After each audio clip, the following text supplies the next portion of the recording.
भागवत भगवान की जय परम मंगल में प्राप्त अकारण करुणा करुणालय भक्तवांछा कल्पतरु तडिम्बित बिनिम्बित श्री पीताम्बरधारी बालकृष्ण लाल की बांगमयी प्रतिमूल श्रीमद् भागवत महापुराण। प्यारे प्रभु प्रेमियों भक्तजन संतजन विद्वत वरेण्य आह्लादिनी शक्ति माताएं एवं बहनें भाई बुजुर्ग प्यारे बच्चेगण एवं इस गांव के समस्त विद्वत समाज श्रेष्ठ समाज, आज हम सब प्रातःकालीन की बेला में आज विश्राम दिवस की कथा के बीच समवेत रूप से एकत्रित हुए हैं, जिसमें केवल मेरे कन्हैया का विवाह महोत्सव आपने बड़ी ही धूमधाम से मनाया। लेकिन प्यारे मेरे कन्हैया का विवाह केवल एक नहीं हुआ था, कन्हैया का विवाह 16,108 हुआ। ऐसे हुआ, कहते हैं कि जब रुक्मिणी को विवाह करके कन्हैया ले गए तो उनके रुक्मिणी के गर्भ से एक बेटा ने जन्म लिया। बेटा अभी सूतिका गृह में ही था, तब तक एक असुर आया और असुर चुपके से लेकर के चुरा के लेके चला गया। उस असुर का नाम है संबरासुर। लेके गया प्यारे, आकाश मार्ग से जा रहा था और कन्हैया के जो पुत्र हैं उनको पैर को पकड़ा हुआ था। सोचा ऐसा करते हैं इस समुद्र में ही डाल देते हैं। यारी तो हुआ क्या, समुद्र में छोड़ा तब तक अचानक एक मछली ने लगा कि जैसे मुख फाड़ के बैठी है क्या उस बालक के लिए। बालक सीधे मछली के पेट में चला गया।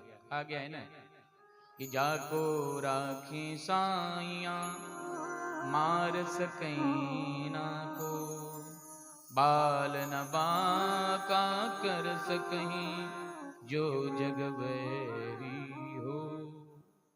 भगवान जिसकी रक्षा स्वयं करते हैं उसको कोई मार नहीं सकता। सीधे वो मछली के पेट में चला गया। संबरासुर ने समझा कि अब वो मर गया होगा, लेकिन तुरंत मछुआरे ने पकड़ा और मछुआरे ने पकड़ करके उसी के घर वो मछली बेच भी दिया। राजा के घर, राजा के उस संबरासुर के घर में वो मछली पकड़ के गई। भोजनालय में राक्षस मांस मदिरा का भक्षण करता था।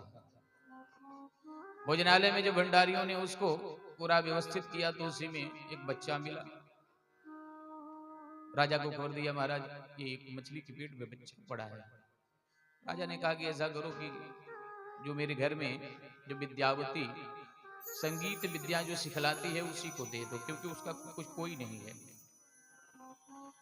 दे दिया। बालक बड़ा होने लगा और जैसे बड़ा हुआ तो बीच में नारद जी आ गए। ये नारद जी पत्रकारों से कम नहीं होते, खबर पहुंचाना इनका काम है। यूक्रेन में कितना युद्ध होता रहा, फिर भी पत्रकार बंधु सब लगे थे, कब गोला कब कहां पड़ जाए, फिर भी तटस्थ थे पूरा न्यूज प्रसारण करने के लिए। नारद जी भी न्यूज के समान है, कब कहां पहुंच जाए। नारद जी गए और देवी से कहा, देवी अरे विद्यावती, अरे जिस बालक को तुम पाल रही हो उसको जानती हो कौन है? बोले नहीं महाराज, हम तो बेटा समझ के पाल रही हैं। तुम्हारा बेटा नहीं है, तुम्हारा तो पति। धन्य हो महाराज, पति कैसे हो गया? बोले पति इसलिए हो गया कि तुमको याद है कि तेरा पति भोले बाबा को परेशान किया, तपस्या कर रहे थे तो उनको जगाया, और वही पति तेरा काम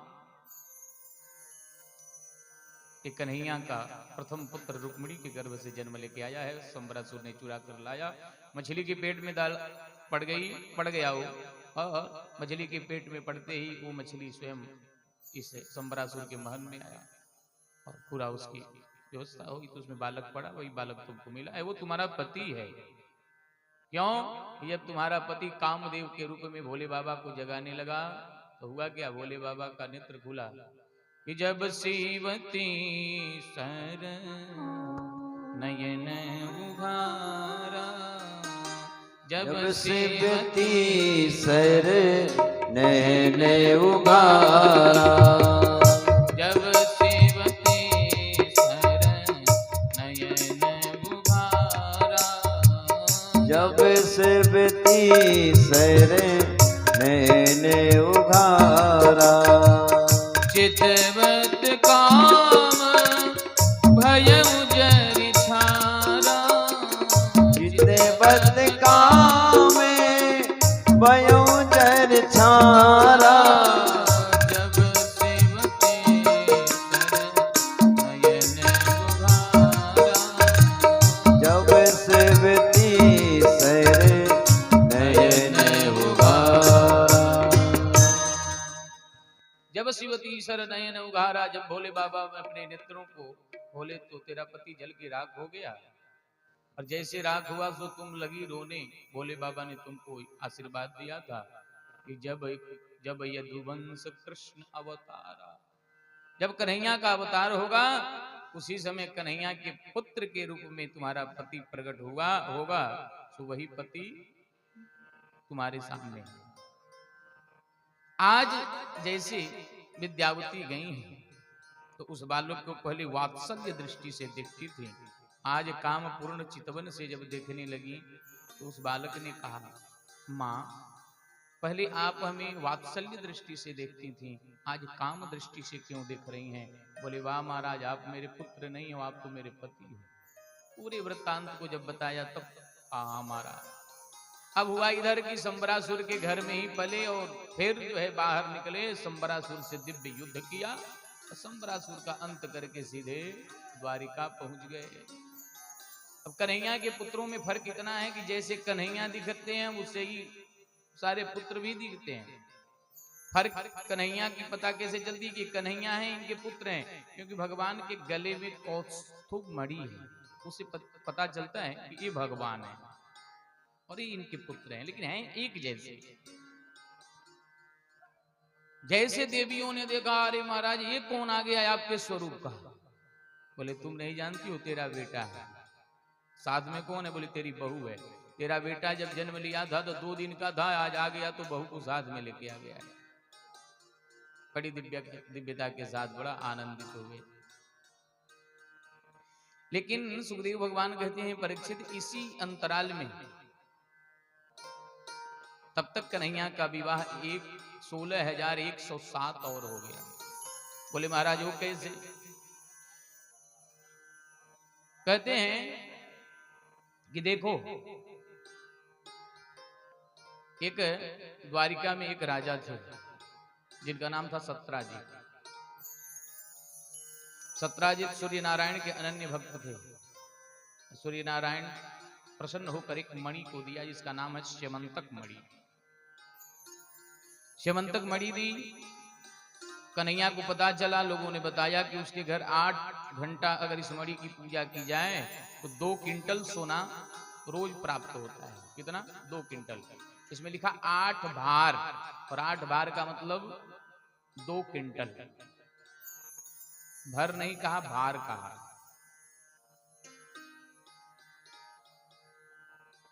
तो कन्हैया ने बुलाया सत्राजित को। बोले, सत्राजित तुम्हारे पास मणि है जो 8 भार सोना देती है? बोले, हाँ महाराज। तुम्हारे घर में कितने हैं? बोले, एक हम हैं, एक हमारा भाई प्रसेनजीत है, एक मेरी बेटी सत्यभामा है और एक मेरी पत्नी, सब मिलके 4 लोग हैं। भाई जब 4 लोग हैं तो इतना संपत्ति लेकर क्या करोगे? ऐसा करो, मेरे खजाने में लाके जमा कर दो, उसके द्वारा पूरी प्रजा का कल्याण होगा। उसने कहा कि देवी जी से पूछ के बताएंगे। आजकल भी लोग ऐसे होते हैं, बाहर जो है निर्णय नहीं ले पाते, कहते घर जाएंगे पत्नी से पूछेंगे, पत्नी कहेगी तब जो है आपको निर्णय दे सकते हैं। सत्राजित ने भी कहा कि घर चल रहे हैं और घर से पूछ के बताऊंगा। गए हैं, देवी जी से पूछे हैं तो देवी जी ने कहा कि अपनी वस्तु किसी को नहीं देनी चाहिए। भगवान ने कितना कृपा करके सूर्य नारायण ने दिया है और आप दे दो, ये सही नहीं है। जब नहीं की बात हुई तो उसके बाद सत्राजित गए नहीं, भगवान ने फिर मांगा भी नहीं। जब नहीं मांगा इधर एक दिन क्या हुआ कि उसका भाई जो प्रसेनजीत है वो जंगल में शिकार खेलने के लिए जा रहा था, तो सोचा ऐसा करते हैं मणि को पहन के चलते हैं।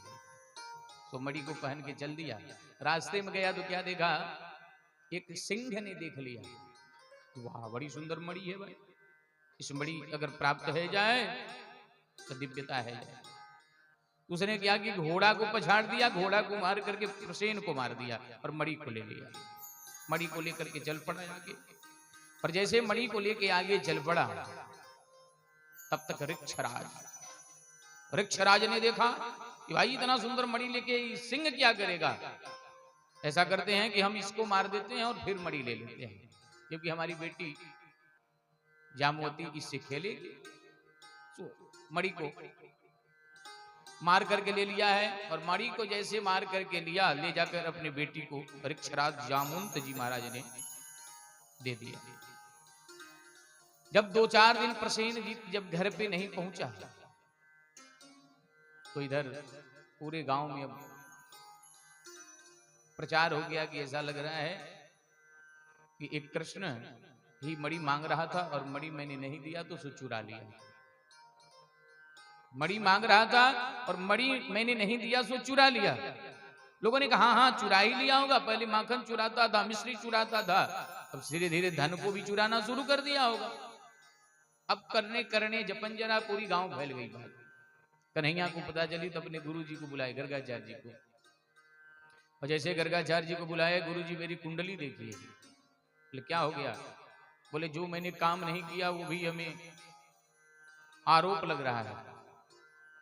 गुरु जी ने कुंडली देखी, बोले कुछ नहीं हुआ, तूने भादों के चौथ के चंदा को देख लिया है, इसलिए तुमको कलंक लग रहा है।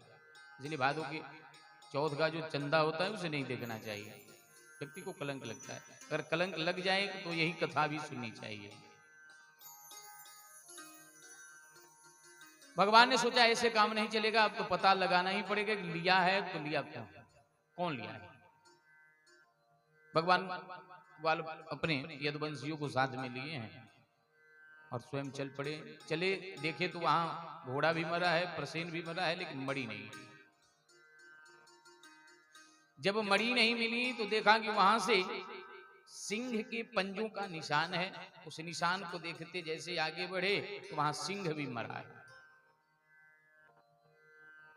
लेकिन वहां से देखते हैं कि ऋक्षराज यानी कि भालू के पंजों का निशान है। आगे बढ़े, उस पंजों को देखकर गया तो देखा एक बहुत बड़ी गुफा है। यदुवंशी से कहा कि सुनो, मैं 10 दिन तक ना आऊं तो तुम वापस लौट जाना, और ये सोचना कि मैं अब आने वाला नहीं हूं। सुनो, तुम गुफा में मत घुसो। मना कर दिया। अंदर गए हैं कन्हैया, और जैसे अंदर गए तो इधर जामवती मणि को लेके खेल रही थी। प्रथम बार जब पुरुष का दर्शन किया, जोर से चीखने लगी, चिल्लाने लगी। जामवंत जी महाराज ने देखा कि भाई क्यों मेरी बेटी चिल्ला रही है। दौड़ कर आए तो देखा एक पुरुष। हुआ क्या प्यारे, अब युद्ध शुरू। 27 दिन तक तो भगवान ने बड़ी दिव्यता के साथ धीरे धीरे युद्ध किया, लेकिन 28वें दिन कन्हैया ने इतनी जोर से घुसा मारी, जामवंत जी महाराज के नस नस ढीले हो गए। और जामवंत जी महाराज कहे, महाराज मैं आपको पहचान लिया, आप कौन हो? बोले वो कैसे? बोले आप ही तो मेरे राम जी हो। आपने हमसे वर मांगा था कि एक बार 2-2 हाथ हो जाएगा। रामावतार में मैंने आपके साथ उस समय युद्ध नहीं कर पाया क्योंकि मैं राजा बन गया था। क्योंकि जब राम और रावण का युद्ध हुआ लंका का, तो उसमें जामवंत जी महाराज से कोई लड़ने वाला नहीं था, इतना बलिष्ठ थे। एक रावण भी था थोड़ा, तो भगवान की जो कृति है उस कृति को जामवंत जी नहीं लेना चाहते थे। वो चाहते थे कि राम जी ही मारे राम, इसलिए वो किसी से लड़े नहीं। जब राम जी राजा बन गए तो भगवान सबको उपहार दे रहे थे, किसी को कुछ दे रहे हैं, किसी को कुछ दे रहे हैं। हनुमान जी के स्वयं उपहार दिया तो हनुमान जी ने उस उपहार को नहीं लिया, कहे कि भाई इस मोती में तो राम जी नहीं दिख रहे हैं, सीताराम। तो अपनी सीना को फाड़ के हनुमान जी ने दिखा दिया था। जामुन जी से पूछा चाहते क्या हो, तुम क्या चाहते हो? तो कहा महाराज हमसे कोई युद्ध करने वाला नहीं था, ऐसा करिए कि हम ही से दो दो हाथ हो जाए, और आप में और हम। भगवान कहे ऐसा नहीं, अभी नहीं कर सकते, लेकिन तेरे मनोरथ को पूर्ण करेंगे। तो वही भगवान वहां पहुंचे हैं। वही जामुन जी कहते हैं कि महाराज मैं आपको पहचान लिया, आप कौन है। और जब भगवान ने पहचान लिया तो भगवान से जामुन जी ने पूछा कि क्यों आए थे? बोले महाराज इसी मणि का मुझे कलंक लग गई है, इसलिए मैं आया था इस मणि को ले जाने के लिए। जामुन जी ने कहा कि देखो बेटी का दिया हुआ सामान वापस नहीं लिया जाता, इसलिए मैं वापस नहीं मांग सकता। हाँ लेकिन एक काम हो सकता है, अगर मेरी बेटी से विवाह कर लो तो दहेज के रूप में तुझे मणि दे देंगे। भगवान ने कहा कोई बात नहीं, विवाह कर दो। भगवान ने वहीं पे विवाह किया और मणि लेकर आए। बुलाकर सत्राजित को मणि दे दिया और कहा कि झूठ मूठ में ऐसे बवाल मत गांव में फैलाया करो। अब जो लोग कन्हैया को चोर बना रहे थे, वही लोग जो है अब सत्राजित को गाली देने लगे। ओ ऐसे द्वारिका देश को तूने चोरी लगाया। अब सब जिस गली में निकलते हैं उसी गली में गाली। सत्राजित ने सोचा कि अब क्या करें, जहां जाते हैं वहीं गाली सुनने को मिलती है। तो सोचा ऐसा करते हैं अपनी बेटी का विवाह कर देंगे, ससुर जी बन जाएंगे तो कोई गाली नहीं सुनाएगा। कन्हैया के पास गए, कन्हैया से कहा कि कन्हैया ऐसा करो, अब सारी द्वारिकावासी हमें गाली देते हैं, एक काम करो जिससे गाली से हम वंचित हो जाएं। बोले क्या? बोले मेरी बेटी से विवाह कर लो। कन्हैया ने कहा ठीक है लाओ। तो तीसरा विवाह सत्यभामा के साथ कर लिया। चौथा विवाह क्या हुआ कि भगवान एक दिन हस्तिनापुर गए थे और हस्तिनापुर अर्जुन को लेकर के यमुना नदी के किनारे भ्रमण कर रहे थे। और भ्रमण करते करते क्या देखा कि एक देवी जी यमुना किनारे तपस्या कर रही हैं। अर्जुन ने देखा, बोले अरे कन्हैया वो देखो वो देवी तपस्या कर रही है। कन्हैया ने कहा थोड़ा पूछो तो क्यों तपस्या कर रही है, किसके लिए? अर्जुन गए हैं, पूछे देवी तुम कौन हो और क्यों यहाँ यमुना नदी के किनारे क्या कर रही हो? देवी ने बोल पड़ी कि अहम देवस्य सवितुर दुहिता प्रतिमिक्षति विष्णु वरेण्य वरदः तपः परममाश्रितः। मेरा नाम कालिंदी है, मैं सूर्य की बेटी और यमराज की बहन हूं। मेरा नाम कालिंदी है। तो कर क्या रही हो कालिंदी जी यहाँ पे? बोले विष्णु वरेण्य वरदः, मैं विष्णु को अपने पति के रूप में चाहती हूं। अर्जुन दौड़ कर आए कन्हैया से कहे क्यों रे कन्हैया तुम्हारे बृहस्पति बड़े जोड़ेदार चल रहे हैं। बोले क्या हुआ? वो देवी जी भी विवाह करने के लिए तुमसे बैठी हैं। कन्हैया क्या को बुलाओ विवाह हो जाओ। तो वहीं पे कन्हैया ने कालिंदी के साथ विवाह किया। कितना विवाह हो गया? 4। एक बार क्या हुआ प्यारे, मित्रविंदा से उन्होंने, जो राजाधि देवी की बेटी थी, बिंद और अनुबिंद इनके भाई थे, ये उज्जैन के राजा है। उनके साथ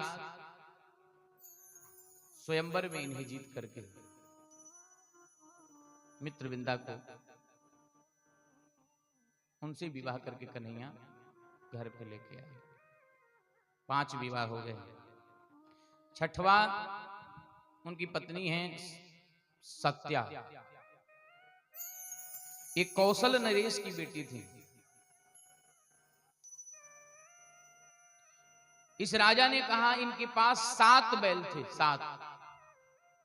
और इसने कहा कि जो 7 बैलों को एक साथ नाथ देगा, मैं अपनी बेटी का विवाह करूंगा।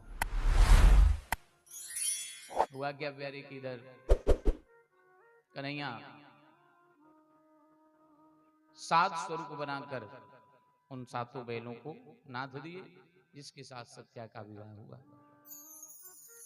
7वां विवाह श्रुतकीर्ति की बेटी भद्रा भगवान ने उसके साथ भी विवाह किया। 8वां विवाह लक्ष्य भेदन करके, जैसे चक्र में मछली नाच रही है और पानी में देख करके उसके नेत्र का भेदन करना है। कन्हैया ने ऐसा करके लक्ष्मणा का विवाह किया। ये हो गई 8 पटरानियां। ये 8 जो प्राकृतिक है वही कन्हैया की 8 पटरानियां हैं।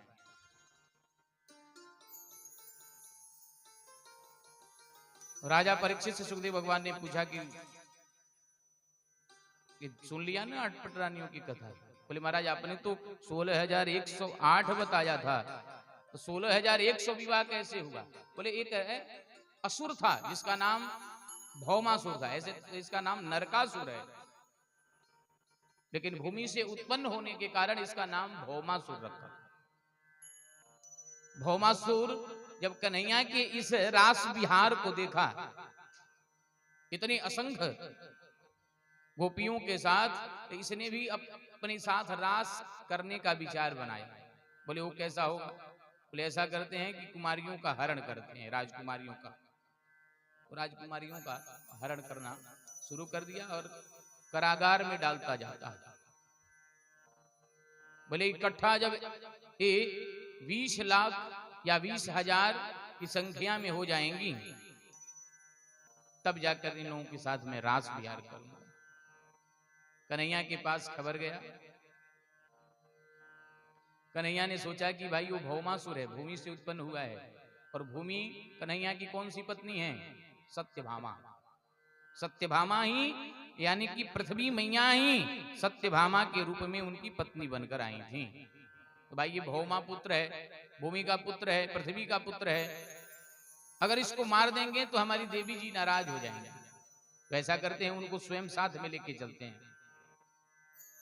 गरुड़ पर सवार हुए और भगवान ने कहा देवी मेरे साथ चल। साथ लेकर के गए हैं। भगवान जैसे उस भौमासुर के गेट पर पहुंचे तो गेट पे एक दैत्य रहता था जिसका नाम है मूर दैत्य। भगवान ने मूर दैत्य का वध किया। उसके बाद मेरे कन्हैया का नाम हो गया मुरारी। बोलिए मुरारी भगवान की जय। मुरारी नाम पड़ा। भगवान गेट को खोले और जैसे बाहर गए सो भौमासुर उठ पड़ा। भौमासुर जग पड़ा और जैसे ही जगा सो कन्हैया से युद्ध करने लगा। कन्हैया उसको मार नहीं रहे थे, उसके साथ खेल रहे थे।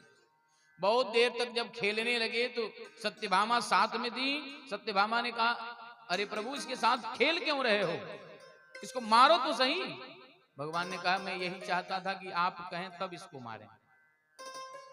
और जैसे कहा सत्यभामा ने तो मेरे कन्हैया ने चक्र उठाया और चक्र से उसका भेदन कर दिया। कारागार को खोला तो उसमें से 16,100 राजकुमारियां निकली। राजकुमारियों ने कहा कि महाराज आपने हमें बचाया क्यों? बोले क्या हुआ, बचा दिया भाई, तुम लोग राक्षस के कारागार में बंद थी और मैंने बचा दिया। बोले महाराज बचा तो दिए लेकिन इसके बाद कौन बचाएगा? बोले क्या हुआ? बोले महाराज हमसे कोई जो है विवाह तो करेगा नहीं, क्योंकि जितने राजकुमार है वो कहेंगे कि ये राक्षस के घर रह के आई है तो विवाह तो नहीं करेगी। अब हम लोगों के पास 2 ऑप्शन है। क्या? या तो हम गलत कार्यों में जाएंगे और नहीं तो इकट्ठा होकर के किसी जलाशय में जाकर के अपनी जल समाधि ले लेंगे। महाराज इसके अलावा हम लोगों के पास कुछ नहीं है। कन्हैया ने सोचा कि मेरा जन्म हुआ है धर्म संस्थापनार्थाय संभवामि युगे युगे, धर्म की स्थापना के लिए हमारा जन्म हुआ है। लेकिन अगर इन देवियों को ऐसे छोड़ दिए तो धर्म तो हमारा कलंकित हो जाएगा। तो भगवान ने क्या किया, कहा देवियों इधर उधर जाने की आवश्यकता नहीं है, अब तुम लोगों के साथ मैं ही विवाह करूंगा। तुम लोगों के साथ मैं ही विवाह करूंगा। तो हुआ क्या प्यारे, कन्हैया लेकर गए, एक ही साथ 16,100 मंडप बना। कन्हैया ने ऐसी दिव्य लीला रची कि सबके साथ बैठकर विवाह कर रहे हैं। इस प्रकार से मेरे कन्हैया का विवाह 16,108 हो। बोलिए द्वारिकाधीश भगवान की जय हो। और 16,108 देवियों में कहते हैं एक एक सस्ता कृष्णस्य पुत्रान 10 दशाबला, एक एक पत्नियों से 10-10 पुत्र हुए। कितना, अब 16,108 गुणे 10 करके सारी गणना आप समझ लो कि कितने बेटे हुए। स्वयं भगवान 80 बच्चों का तो नाम भागवत जी में लिखा। मुझे लगता है कि सब कन्हैया के जितने पुत्र हुए सब भागवत जी में लिख देते तो और विशाल हो जाता भागवत जी। लेकिन 80 जो 8 पटरानियां हैं, 8 पटरानियों के जो बालक हुए वो तो 80 अभी भागवत जी में ही लिखा हुआ है। लेकिन इतना कह दिए कि एक एक सस्ता कृष्ण से पुत्रान 10 दशाबला, एक पत्नियों से 10 पुत्र और एक एक कन्याएं सबके हुए। सब बढ़ के अब ये सारे यदुवंशी बढ़ के 99 करोड़ हो गए। इनका पूरा वंश बहुत बड़ा, 99 करोड़। अब समझ लो एक परिवार की संख्या उस समय 99 करोड़ थी। आज तो लोग कहते हैं जनसंख्या बचाओ, उस समय स्वयं इतनी केवल कन्हैया के वंश की। एक बड़ी और सुंदर कहानी कहते हैं, कथा। द्वारिका में सब रूठती थी उनकी पत्नियां। पहले भवन बनता था तो उसमें भवन में पहले कोप भवन बनता था। जब देवियां रूठ जाती थी तो गुस्सा कर उसी में चली जाती थी। पति देवता जाते थे, भी अपने विधि व्यवस्था के साथ मनाते थे। तो भवन बनते कोप भवन बनता था। अब हुआ क्या प्यारे, सब तो सबसे ज्यादा रूठने वाली तो सत्यभामा है, क्योंकि इनके घर से माल आ रहा है, धन। ये बार बार रूठ जा रही है। मैं भी यही कहता हूं, जितना ही दहेज लेकर बहू को लाओगे उतना ही वो नखड़े दिखाएगी। इसीलिए सत्यभामा के पिता ने क्या दिया, मणि को दे दिया है, जिससे 8 बार 2 कुंटल सोना प्रतिदिन निकलता है। इसलिए इनका बड़ा बहुत ज्यादा नखड़ा रहता है। सबका बंद, लेकिन सबका खुलता ही रहता है, लेकिन रुक्मिणी जी का नहीं खुलता है। एक दिन भगवान विनोद बस सोचे ऐसा करते हैं, रुक्मिणी को थोड़ा रुठाते हैं कि रुठने के बाद कैसे लगती है। तो भगवान चले गए और गए तो ऐसे उदास स्वरूप में उनके कक्ष में बैठ गए। जब देवी जी ने देखा, महाराज आप कुछ चिंता में हो गया। बोले नहीं नहीं कोई नहीं, मुझे लग रहा है कुछ तो जरूर चिंता है। क्या हमसे कोई गलती हो गई? भगवान नहीं बोले, फिर से पूछी हमसे गलती हो गई? बोले भगवान ने कहा एक गलती करो तब ना, तुम तो गलती पे गलती करती जा रही हो। तब रुक्मिणी पूछती हैं कि महाराज हमसे गलती क्या भाई बताएंगे, तभी तो हम सुधार करेंगे। भगवान ने कहा कि तूने पहली गलती ये करी कि हमारे जैसे डरपोक व्यक्ति के साथ विवाह कर लिया। क्या कर लिया? डरपोक। भगवान कहते हैं राजपुत्री सीता भूपै लोकपाल विभूतिभिः महानुभावै श्रीमंदे रूपदात बलौजितैः। अरे हमारे जैसे तुमको तो लेने के लिए स्वयं शिशुपाल डोली में बैठ के आया था। और सुनो, हमसे अच्छा भी था, गोरा भी था, हमको देखो कहां कारे कारे। वो तो बड़ा दिव्य था, सुंदर था, फिर भी आप उसके साथ विवाह नहीं किया। और ऐसे डरपोक के साथ विराजो भी बिभ्यतः भ्रू समुद्रम शरणम गता। इतना डरपोक कि जरासंध ने दौड़ाया तो समुद्र शरणम गत, मैं समुद्र के शरण में भाग कर छुप कर आकर के घर बनाया। और ऐसे व्यक्ति के साथ विवाह कर लिया तूने, तब भी कोई फर्क नहीं पड़ा, कोई गुस्सा चेहरे पे नहीं है। भगवान ने कहा कि इतना बात कर दिया फिर भी ये गुस्सा नहीं हो रही है। तो अंतिम में भगवान ने कहा कि अभी भी कुछ बिगड़ा नहीं है। कब कह रहे हैं? जब 10 पुत्र और 1 कन्याएं हो गई हैं, अभी भी कुछ बिगड़ा नहीं है, अभी भी शिशुपाल से तुम विवाह कर सकते हो। जैसे ही इस बात को कन्हैया ने कहा, कन्हैया के कहते उनको मूर्छा आ गई, गिर पड़े। भगवान घबरा गए कि भाई हम समझे कि गुस्साएंगी, 2-4 बात कहेंगी, लेकिन इनको तो पूरी मूर्छा आ गई। तुरंत जो है भगवान ने 4 हाथ प्रकट किए, 2 हाथों से गोद में उठाया है, एक हाथ से जल को छीट रहे हैं, एक हाथों से पंखा जल रहे हैं। उस समय के बाद जब उनका मूर्छा टूटा, तब भगवान बार बार क्षमा मांग रहे हैं कि देवी मैं पहले से ही विनोदी स्वभाव का हूं, इसलिए आपको मैंने कभी रूठते हुए नहीं देखा था। मैंने सोचा आप रूठेंगी, लेकिन रूठने की कौन कहे, आप तो स्वयं मूर्छित हो गई। प्यारे, तब रुक्मिणी कहती है, हे प्रभु आप कहते हैं और आपने जो कहा वो सब सही कहा। आपने कहा कि उन राजाओं से तूने विवाह क्यों नहीं कर लिया, और आपने कहा कि आप गोरे हैं, और आपने ये भी कहा कि आप डर की वजह से समुद्र में निवास लिए हैं। हे प्रभु, जो अच्छे भगत होते हैं, जो सच्चे भगत होते हैं, वो तो समुद्र रूपी आत्मा में ही रमण करते हैं। और स्वयं रुक्मिणी अपने मुख से कहती हैं कि सत्यम भयादि विगणो उरुक्रमायतः सेते समुद्र उपलम घनमात्रयात्मा। जो सच्चा भगत होता है वो आपके समुद्र रूपी आत्मा में ही निवास करता है। इसलिए प्रभु आप तो अथाह हो, आप तो समुद्र रूपी आत्मा, जिस जीव का हृदय समुद्र के समान गहरा हो गया हो, वहीं तो आप निवास करते हो। आपने कुछ गलत नहीं कहा। और प्रभु आपने ये भी कहा कि हमारे जैसे काले के साथ विवाह क्यों कर लिए। हमारे वृंदावन के संत कहते हैं कि नंद लला यदि होते लली तो गरे कर जाते हजारन के। हे लाला खैर मनाओ कि तुम लाला हो, अगर कहीं लाला की जगह लाली हो जाते गरे कट जाते हजारन के।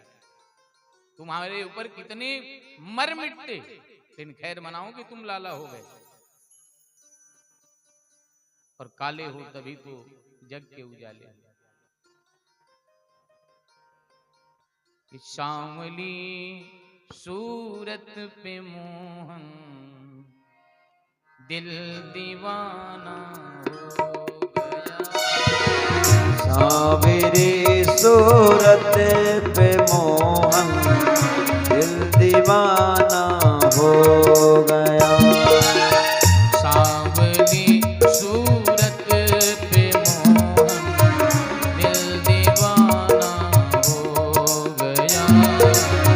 सांवरी सूरत पे मोहन दिल दीवाना हो गया। दिल दीवाना हो गया मेरा, दिल दीवाना हो गया। दिल दीवाना हो गया मेरा, दिल दीवाना हो गया। सांवली सूरत पे मोहन दिल दीवाना हो सूरत पे मोहन दिल दीवाना सभी हो गाइए। गया।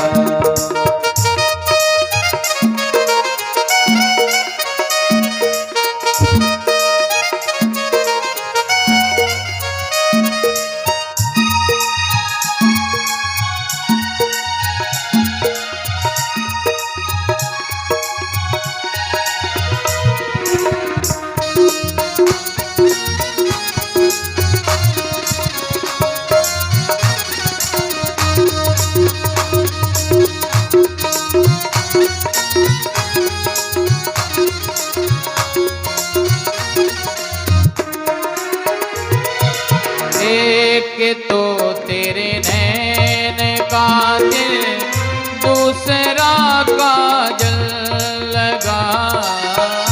एक तो तेरे नैन काले, दूसरा काजल लगा। एक तो तेरे नैन का दिल, दूसरा काजल लगा। एक तो तेरे नैन काले, दूसरा काजल लगा।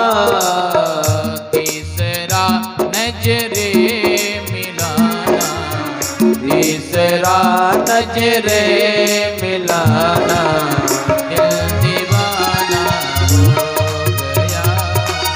सांवरी सूरत पे मोहन दिल दीवाना हो गया।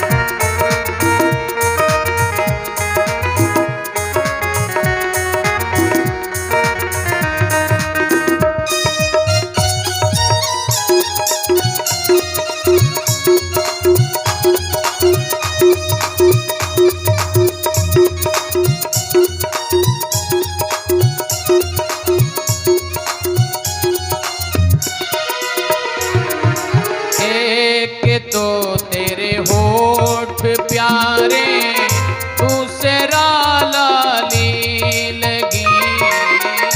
एक तो तेरे होठ प्यारे, दूसरा लाली लगी।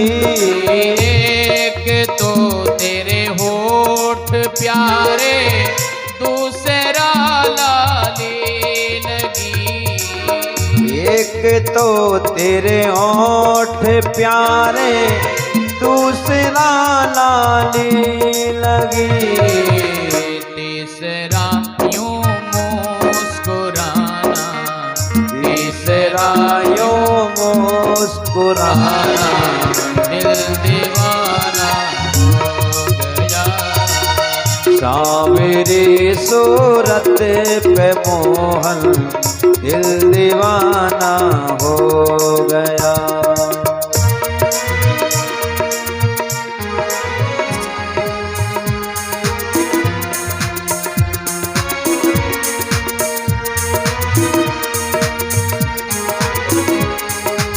बोलिए कृष्ण कन्हैया लाल की जय हो।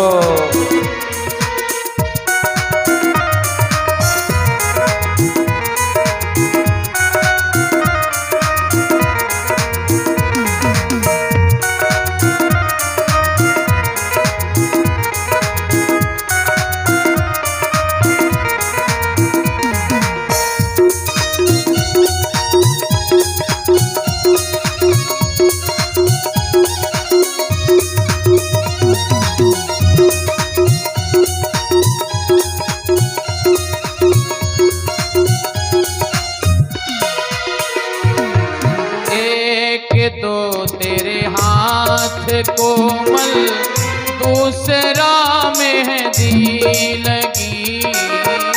एक तो तेरे हाथ कोमल, दूसरा मेहंदी लगी। एक एक तो तेरे हाथ कोमल, दूसरा मेहंदी लगी। एक तो तेरे हाथ कोमल, दूसरा मेहंदी लगी। तीसरा बंसी बजाना, तीसरा बंसी बजाना, दिल दीवाना हो गया। सांवरी सूरत पे मोहन, दिल दीवाना हो गया। सांवरी सूरत पे मोहन, दिल दीवाना हो गया। सांवरी सूरत पे मोहन, दिल दीवाना हो गया। सांवरी सूरत पे मोहन, दिल दीवाना हो गया।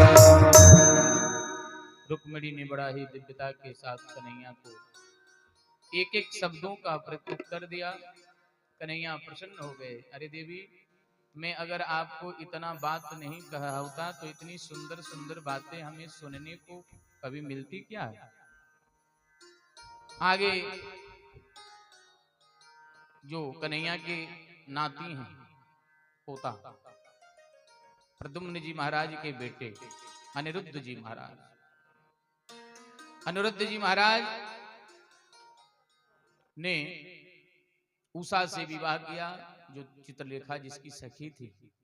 क्योंकि अनिरुद्ध जी महाराज को स्वप्न में देख ली थी कि चित्रलेखा से कही चित्र बनाओ। चित्र बनाया और कहा तुम जल्दी से इसको लेके आओ। तो लेके आया है। इधर भगवान शिव का अनन्य भक्त था बाणासुर, और उसी की बेटी उषा थी। पता चला तो अनिरुद्ध जी महाराज को बाणासुर ने बंदी बना लिया। और बंदी बनाया तो भगवान स्वयं अपने पूरा सेना साज के लेके आए। चले तो इधर जो है बाणासुर को भगवान शिव ने एक ध्वज दिया था। बोला अगर कोई संकट आएगा तो ध्वज जो है नीचे गिर जाएगा। सो गिर गया। भोले बाबा के पास गया है और भोले बाबा के पास जाकर के कहा भोले बाबा मेरे पास संकट आ गए। भोले बाबा स्वयं आए हैं। पग कन्हैया से और भोले बाबा से युद्ध हुआ। देवता ने लोगों ने मना किया है और मना करने के बाद फिर माहेश्वर ज्वर और विष्णु ज्वर में युद्ध हुआ। माहेश्वर ज्वर को विष्णु ज्वर ने उठाकर परास्त कर दिया। इसलिए प्यारे भागवत जी के ये 4 जो श्लोक हैं इसको कहते हैं ज्वर, विष्णु ज्वर। अगर किसी को ज्वर बाधा सताती हो तो इस मंत्र से अगर किसी को झाड़ दिया जाए तो वो ज्वर बाधा समाप्त है जाती है। ये भागवत में लिखा है, डायरेक्ट लिखा दशम स्कंद में ज्वरवाच। तो इस ज्वर बाधा जो है समाप्त हो जाती है 4 श्लोकों में। आगे कन्हैया जब अपने बच्चों को खेल खेल में भी बड़ी सुंदर सुंदर बातें सिखाते थे। एक दिन क्या हुआ, बॉल खेलने के लिए गए। बॉल को इतने जोर से कन्हैया ने मारा कि जाकर कुएं में गिर पड़ा। और जैसे कुएं में गिर पड़ा, बच्चे गए लाने के लिए तो उसमें बड़ा एक करकलाश्व पड़ा था। करकलाश्व मतलब उसको हम गिरगिट कहते हैं, संस्कृत में उसे करकलाश्व कहा जाता है।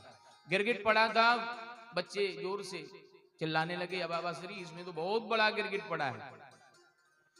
जैसे प्यारे गिरगिट को कन्हैया निकालने के लिए गए और बॉल को लेने के लिए गए, जैसे कन्हैया के हाथों से स्पर्श हुआ सो वो गिरगिट जो है एक दिव्य महापुरुष बन गया। भगवान ने पूछा तुम्हारा नाम क्या है? बोले महाराज मेरे नाम को नहीं जानते हैं, इस दुनिया में कोई ऐसा नहीं है जो मेरे नाम को नहीं जानता है। बोले हम तो नहीं जानते, अब तो बताओ। बोले निर्गो नाम नरेंद्रो हम इक्ष्वाकु तनय प्रभु। मेरा नाम नृग है और महाराज मैं इक्ष्वाकु वंश का हूं और मैंने जितने गौओं का दान किया है इस संसार में ऐसा कोई नहीं है जो गौओं की गणना कर ले। यहां तक कहते हैं यावत्यासित का भूमो यावत तारका, शायद कोई वर्षा के धाराओं को गणना कर सकता है, शायद कोई अणु परमाणुओं का गणना कर सकता है, यहाँ की आकाश के ताराओं का गणना कर सकता है, लेकिन मैंने जितना गौ का दान किया वो कोई गणना नहीं कर सकता। बोले जब इतना गऊ का दान किए तो गिरगिट क्यों बन गए भाई? तुम्हें तो स्वर्ग में दिव्यता के साथ रहना चाहिए। इसका मतलब तुम बूढ़ी ठेली गईयों का दान करता होगा, इसलिए तुम गिरगिट बन गए। बोले नहीं महाराज, पयस्वनी तरुणी शील रूपा, महाराज मैं तो तरुणी और सुंदर गईयों का दान किया, कपिला गईयों का दान किया है, तो भाई गिरगिट क्यों बन गई इतना जब दान किया है तो? बोले ब्राह्मणों ने श्राप दे दिया इसीलिए मैं गिरगिट बन गया। वो कैसे? बोले महाराज एक बार गौ दान किया था ब्राह्मण देवता को, ब्राह्मण देवता लेकर जा रहे थे तो गैया हाथ से छूट के भाग गई और हमारे गैयों के झुंड में आकर मिल गई। सुबह हुआ तो मैंने उसी गैयों को उठाकर दूसरे ब्राह्मण को दे दिया। ये ब्राह्मण लेके जा रहे थे, उधर से ब्राह्मण ढूंढते हुए आ रहे थे, तब तक बीच में दोनों ब्राह्मण मिल गए। एक ब्राह्मण ने कहा महाराज ये तो मेरी गैया है। बोले नहीं नहीं, राजा ने अभी दान दिया है, चलो वहां पे। लेके गए राजा के पास, क्या हुआ? बोले तूने दिया है दान? बोले हाँ। कल तो हमें दिया था। बोले हाँ महाराज। दोनों में हाँ हाँ ऐसे हुआ। राजा ने कोई जवाब नहीं दिया तो श्राप दे दिए कि जाओ गिरगिट बन जाओ। जैसे गिरगिट अपने सर को दोनों तरफ घुमाता रहता है ऐसे ही घुमाते रहो, जाओ। तो महाराज मैं गिरगिट बन गया। जब मर के गया ऊपर, यमराज ने पूछा ये बताओ कि सुख भोगोगे कि दुख भोगोगे?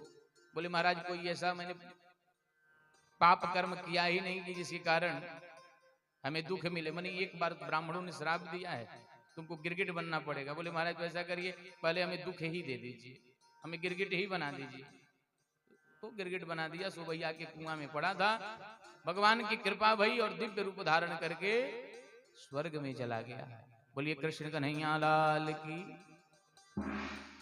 बच्चों से क्या कहा कन्हैया ने? देख लिया बच्चों, जीवन में सब कुछ करना लेकिन ब्राह्मण का कभी अपराध मत करना।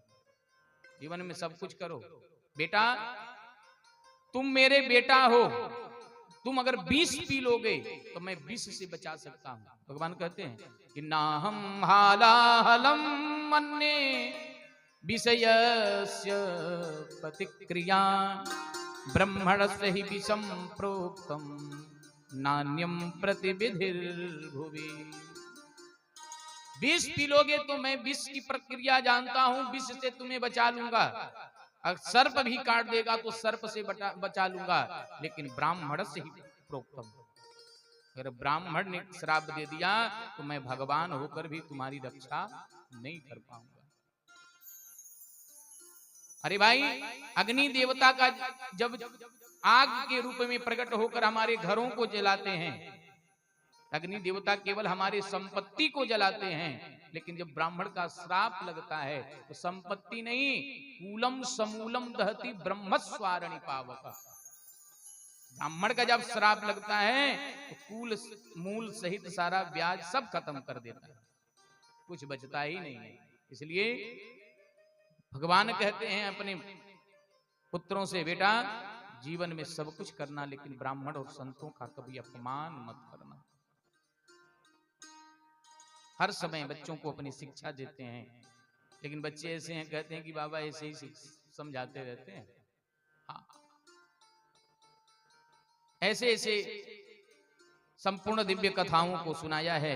एक पौंडक वासुदेव हुआ जो नाटक किया था कि मैं भगवान हूं। जैसे आजकल भगवान प्रकट होते हैं, भगवान ने उसका भी कल्याण किया। बलराम जी वृंदावन में जाकर के द्विंद नाम का बंदर था, ये कभी सुग्रीव का सचिव हुआ करता था। उसने रुद्र कलश को फोड़ दिया तो स्वयं बलराम जी क्रोधित होकर के उस द्विंद बंदर का भी उद्धार किया है। यमुना जी को बुला रहे थे अपने पास जल क्रीड़ा करने के लिए, लेकिन यमुना जी जब नहीं आई तो हल मूसल पे ही उठा लिए। यमुना जी त्राय त्राय करने लगी, तब जाकर नीचे रखा, लेकिन उठाने के कारण यमुना जी टेढ़ी मेढ़ी हो गई। इसलिए आज भी यमुना जी टेढ़ी मेढ़ी ही बैठती हैं। एक बार भगवान ने राजसू यज्ञ को करने के लिए सारे देवता नहीं परास्त हुए थे, जिसमें जरासंध था, तो साधु का भेष बनाकर गए हैं और जाकर के वहां युद्ध करके और जरासंध को भीम के द्वारा जो है परास्त कराया और राजसु यज्ञ का दिव्य यज्ञ करवाया। यज्ञ में ही तुम्हारी जो दादी थी द्रौपदी, उन्होंने दुर्योधन को देखा। दुर्योधन को जहां जल था वहां उसको थल मालूम होता था और जहां थल था वहां जल मालूम होता था। तो जहां थल है अपने पूरे कपड़ों को उठाकर चलता था और जहां जल रहता था वहां वो पूरे कपड़े को नीचे करके चलता था, धोती को। ऊपर से तुम्हारी दादी देखी परीक्षित, और जैसे दादी देखी तो हंस पड़ी कि अंधा का तो अंधा ही होता है। एक ही शब्द, एक बीज बना और इसी के कारण जो है पूरा महाभारत हुआ, जिसमें कौरव मारे गए और तेरे पांडवों को, तेरे बाबाओं को ये सारी राजगद्दी प्राप्त भई। सारे कथा सुनाते सुनाते जब कन्हैया गए, परीक्षित जी महाराज को सुखदेव भगवान ने सुनाया, तो आज सुखदेव भगवान से राजा परीक्षित कहता है कि प्रभु भगवान ने किसके किसके ऊपर कृपा की है, कौन सा ऐसा अकिंचन है। तब यहाँ पे सुदामा चरित्र सुनाते हैं। कहते हैं कि सुदामा जी वो हैं। कई आदमी सुदामा जी को दरिद्र बोलता है, लेकिन सुदामा जी दरिद्र नहीं है। दरिद्र कौन है? भोवा दरिद्रो व विशाल तृष्णा। जिसकी तृष्णाएं बड़ी होती हैं वही दरिद्र है। सुदामा जी के घर ऐसा है कि सूर्य नारायण जब प्रकाश करते हैं तो सारा प्रकाश उनके घर में जाता है, लेकिन सुदामा जी महाराज गरीब हैं, दरिद्र नहीं है। सुदामा जी के घर बर्तन नहीं है साबुत कि उसमें सुंदरता से उनके घर भोजन बने, लेकिन सुदामा जी महाराज गरीब हैं, दरिद्र नहीं है। सुदामा जी को दरिद्र कभी नहीं कहना चाहिए। गरीब होना अलग बात है और दरिद्र होना अलग बात है। सुखदेव भगवान ने एक भी जगह दरिद्र शब्द का प्रयोग नहीं किया भागवत जी में। सुदामा जी हैं कैसे, उनका परिचय दे रहे हैं कि कृष्णस्यासि सखा कश्चित् ब्राह्मणो ब्रह्मवित्तम विरक्त इंद्रियार्थेषु प्रशांतात्मा जितेंद्रिय। सुदामा जी महाराज कैसे हैं? बोले कृष्णस्यासि सखा कश्चित्, कृष्ण के सखा हैं, स्वयं भगवान के सखा हैं। और क्या हैं? ब्राह्मणो ब्रह्मवित्तम, ब्राह्मण हैं, स्वयं ब्राह्मण को यानी कि ब्रह्म को जानने वाले हैं। ब्राह्मणो ब्रह्मवित्तम। और कैसे हैं? बोले विरक्त इंद्रियार्थेषु, इंद्रियों से विरक्त हैं, जितेंद्रिय हैं और प्रशांत आत्मा जितेंद्रिय, जिनका मन ही प्रशांत है, शांत है। ऐसे सुदामा जी महाराज। सुदामा जी घर भोजन करने के लिए नहीं है। सुदामा जी भिक्षा लेने के लिए जाते हैं तो केवल 5 घरों में भिक्षा लेते हैं। कितना समय वो भी भिक्षा के लिए निवेदन नहीं करते हैं कि भिक्षाम देहि, कुछ नहीं बोलते, केवल दरवाजे पे खड़े रहते हैं। कितने समय? बोले गो दोहन काल मात्रेण, जितनी देर में गैया दुही जाए। शास्त्र में लिखा है कि एक गाय के दुग्ध को निकालने में 6 मिनट का समय लगता है। प्यारे 6 मिनट तक ही खड़े रहते हैं। कोई देख लिया दे देता है तो ले लेते हैं, और नहीं देखा तो 6 मिनट के बाद फिर दूसरे घर जाते हैं। वैसे वहां भी करते हैं। 5 घर गए, लेकिन 5 घरों में जाने के बाद जब कुछ नहीं मिलता है वापस घर जाते हैं। दूसरा काम क्या करते हैं? बोले शिलोंच वृत्ति से अपने जीवन का यापन करते हैं। अकिंचनाना धनम शिलोंचनम। शिलोंच वृत्ति, शिलोंच वृत्ति किसे कहते हैं? जैसे फसल कटती है, फसल कटते समय जो अन्न गिर जाता है, सुदामा जी उसको बीन कर लाते हैं और उसी से भोजन बनता है। व्यापारी लोग व्यापार करते हैं, वहां अन्न गिर जाता है तो उससे भोजन होता है। आज कुछ नहीं मिला, आज गए, और जैसे गए हैं सुशीला ने कहा कुछ लाए? बोले देवी आज तो कुछ नहीं मिला। बोले देवी और किसी की चिंता नहीं है, मुझे तो केवल प्रभु की चिंता है कि मेरे प्रभु ठाकुर जी जो मेरे घर में बैठे हैं वो क्या खाएंगे।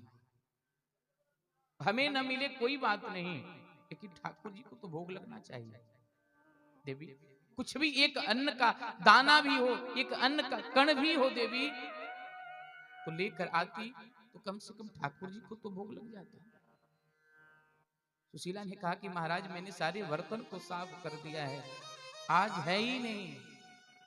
बोले देवी देखो तो सही आज।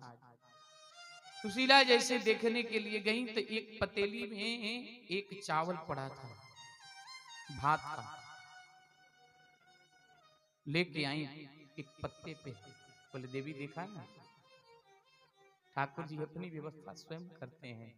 और ले जाकर ठाकुर जी के पास रह के त्वदीयम वस्तु गोविंद तुभ्यमेव समर्पयित गृहाण सुखी भूत्वा प्रसीद परमेश्वर, जैसे मंत्र को बोला ठाकुर जी विह्वल हो गए। बाहर सुदामा, भक्त तो मैंने बहुत देखा, लेकिन तुम्हारे जैसे भक्त नहीं देखा, जिसको अपने खाने की चिंता नहीं है, स्वयं मेरी चिंता कर रहा है, मेरी चिंता। आज कन्हैया अपने अंतःपुर से बाहर निकले, अपने बगीचे में बैठे, और कन्हैया ने अपने मुरली के करुण रूप में इतने निनाद किया है कि आज रुक्मिणी स्वयं करुण निनाद को सुन करके बाहर निकली।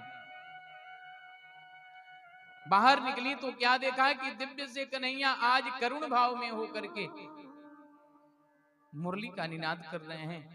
किसकी याद आ रही है इनको? ऐसा तो नहीं है यशोदा मैया की याद आ रही हो, ऐसा तो नहीं है राधा रानी की याद आ रही हो। दिव्यता के साथ जब बहुत काल तक कन्हैया ऐसे मुरली का निनाद करते रहे, कुछ देर के बाद अपने नेत्र को खोला तो देखा रुक्मिणी सामने खड़ी है। कन्हैया ने यहाँ रुक्मिणी को बड़ी डांट लगाई, अरे रुक्मिणी, अरे लक्ष्मी, किसी को इतना धन दे देती हो कि कोई खाने वाला नहीं रहता है, और किसी इतना निर्धन बना देती हो कि उसको खाने के लिए नहीं रहता है। देवी तूने सुदामा की क्या हालत की है? रुक्मिणी हाथ जोड़ के कहती है, प्रभु हम तो आपकी दासी हैं, आज आप कहें मैं सुदामा के सारे घर को भर दूं। भगवान कहते हैं कि सुदामा कभी मुझसे कोई इच्छा नहीं करता है, उसको कहूं तो कैसे कहूं। आज भगवान ने विचार करके स्वयं एक संत का भेष बनाया, और संत का भेष बना करके सुदामा जी तो भिक्षा लेने के लिए गए थे, जाकर कन्हैया ने दरवाजे पर कहा भिक्षाम दे। सुशीला बाहर निकली, और सुशीला बाहर निकल के कहती है कि महाराज मैं भिक्षा नहीं दे सकती। क्यों? बोले मेरे घर एक बेटी का जन्म हुआ है जिसका नाम है दरिद्रता देवी। भगवान समझ गए देवी तुम्हारे घर कुछ है नहीं, इसीलिए झूठ बोल रही है, तुम्हारे घर सूतक लगा है इसीलिए कह रही हो। देवी मैं सब कुछ जानता हूं, तुम अपने पति को द्वारिकाधीश के पास क्यों नहीं भेजती? क्योंकि वो सखा है, वो मित्र है, उसके पास क्यों नहीं जाने देती? सुशीला कहती है कि महाराज धन की इच्छा से भेजेंगे तो जीवन में वो कभी नहीं जाएंगे। आज भगवान बोल के चले गए, सुदामा जी आए, आज भी कुछ नहीं मिला।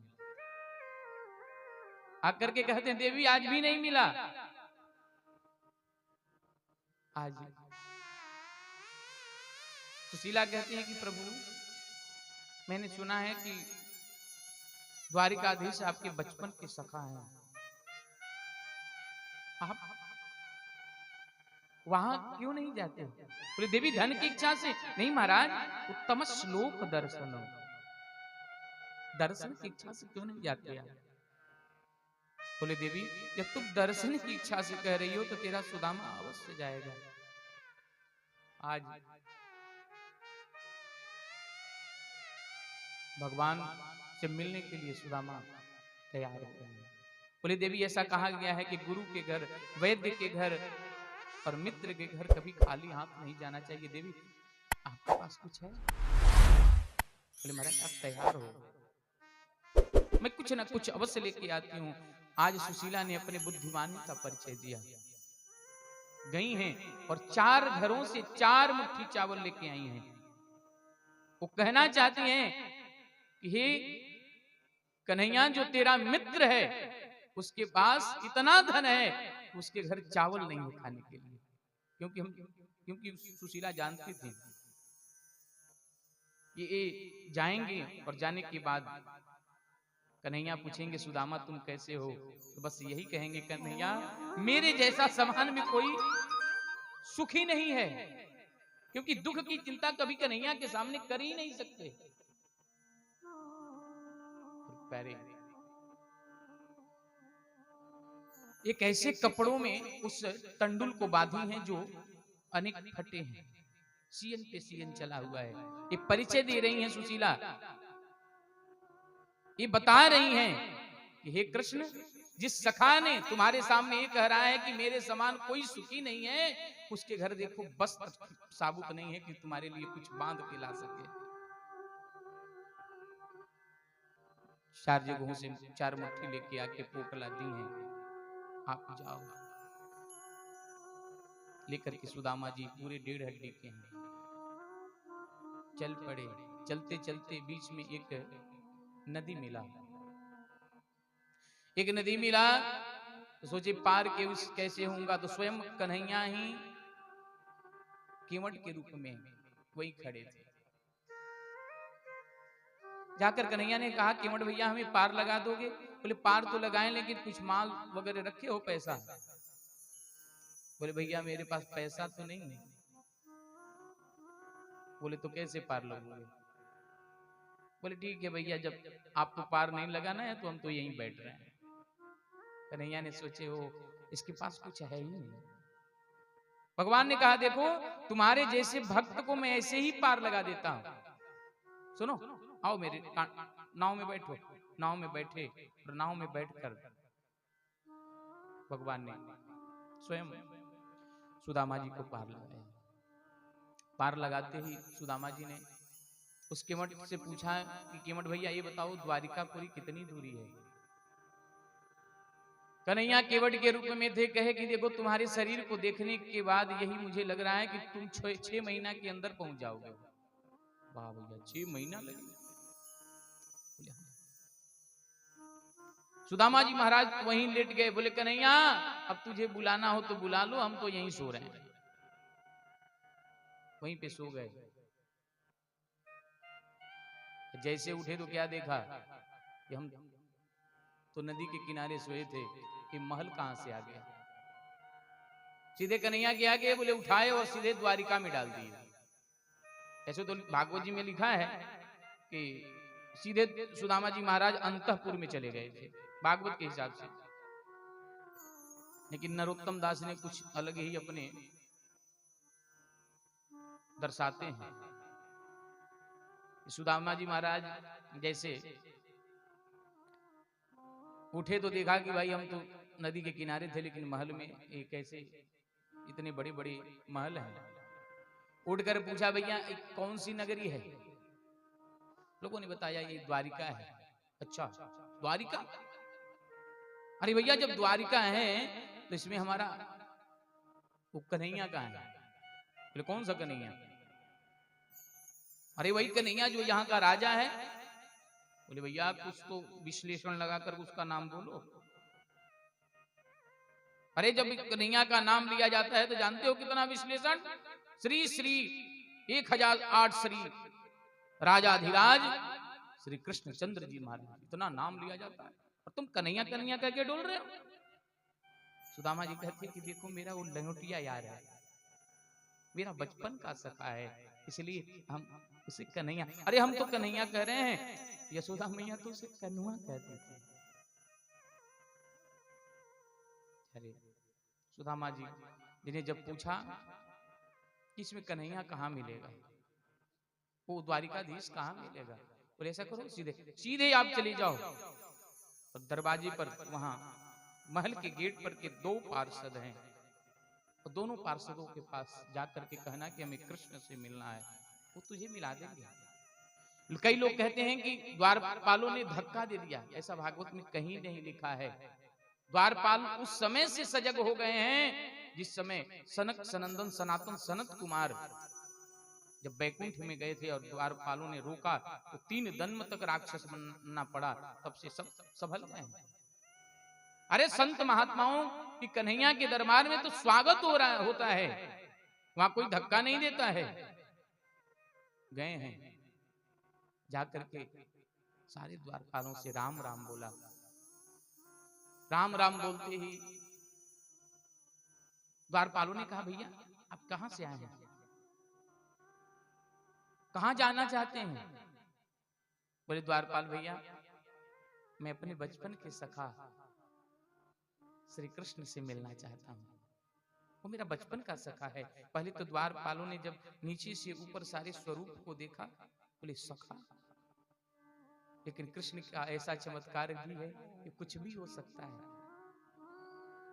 द्वारपालों ने कहा कि देखो इस समय 12 बजे का समय है, इस समय मेरे कन्हैया भोजन करके विश्राम कर रहे होंगे, ही सुदामा जी थोड़ा समय लग सकता है।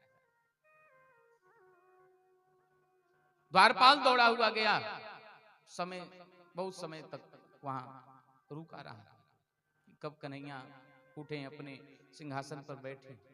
जैसे सिंहासन पर मेरे कन्हैया बैठे, द्वारपाल जाके कहा कि महाराज इस दास की सेवा करते हुए बहुत काल बीत गया, कितने बड़े बड़े ऋषि महात्मा अमलात्मा आए, लेकिन इस समय जो विभूति दरवाजे पे आई है महाराज, और वो जो बता रही है सोच के मैं अचंभित हूं। बोले क्या बात है, क्या दिक्कत है बताओ। जैसे बताया कि शीश पगान जगातन पे प्रभु जान किया बसो के ही ग्राम, धोती फटी सिलटी दुपटी अरु पाय उपान की नहीं साम, द्वार कणे दुज दुर्बल एक रयो चकिसो वसुधा अभिरामा, पूछत दीन दयाल कुधाम, बतावत आपन नाम सुदाम।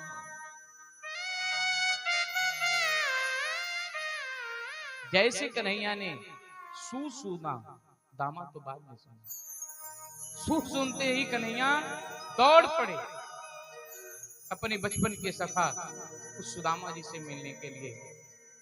पटका कहीं और गिर रहा है, पादुका वहीं भूल गया, मुकुट तो पहना ही नहीं, और ऐसे उतावले होके दौड़ रहे हैं। ऐसे दौड़ते किसी ने आज तक नहीं देखा। जब भी कोई बात होता था तो अपने मंत्री उद्धव से कहते थे, आज उद्धव से भी नहीं बताया, बिना पांव में पादुका नहीं है फिर भी दौड़ रहे हैं। दौड़ते दौड़ते कभी दासों से धक्का लग जाता है तो गिर जाते हैं, फिर उठते हैं, कभी तक दासों से दासियों से टकराते हैं, और टकराते टकराते प्रभु 7 डेणियों को पार करके सुदामा सुदामा का नाम पुकारते हुए आगे दौड़ रहे हैं। जैसे गेट पर पहुंचे, गेट पर तो सुदामा संकल्प विकल्प करके कि पता नहीं हमें याद करेगा कि नहीं करेगा, पता नहीं हमें भूल गया होगा, और सुदामा तो वहां से स्वयं चल पड़े थे। पर जैसे सुदामा को नहीं देखा तो द्वारपालों से पूछा कि मेरा सुदामा किधर गया। द्वारपालों ने बताया राह को, और कन्हैया स्वयं सुदामा सुदामा सुदामा सुदामा करके दौड़ रहे हैं।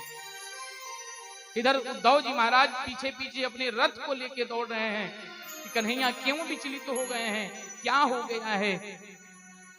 और जैसे सुदामा को देखा और कृष्ण ने सुदामा को देखा, और सुदामा ने जब कृष्ण को देखा, प्यारे दोनों आपस में लिपट गए। लिपट कर दोनों मित्र सुदामा जी ने इतना कन्हैया को देख के रोया तो उसके सारे कन्हैया के बाल बिक गए, और इधर सुदामा को लिपट कर कन्हैया ने कितना रोया। सुदामा जी के सारे धोती अंग प्रक्षालित हो गए। सुदामा जी को तुरंत रथ में बिठाया, और रथ में बिठाकर प्यारे अंतःपुर में लेकर आए, आसन पर बिठा करके और उनके चरणों में बैठ गए और उनके पैरों को सहलाने लगे। रुक्मिणी वहीं खड़ी हैं। रुक्मिणी से भगवान कहते हैं, ये रुक्मिणी जल लेके आए, जल। वहां सारी दास दासियां खड़ी हैं। रुक्मिणी आज अपने आप को बड़ी भाग्यशाली समझ रही हैं। वो आज तक मेरे से कन्हैया ने कोई काम तक नहीं छूने दिया। आज कैसी विभूति घर में आई है, स्वयं लक्ष्मी से कह रहे हैं। दौड़ के अभी लेके आ पाती, तब तक कन्हैया ने जब चरणों को देखा तो अनगिनत कांटे लगे हैं। कांटों को देखकर भगवान इतनी गंगा यमुना जमुना की धारा निकल पड़ी कि स्वयं कन्हैया रोने लगी। और रोते रोते कन्हैया ने अपने आंसुओं से ही सारे पैरों को प्रक्षालित कर दिया।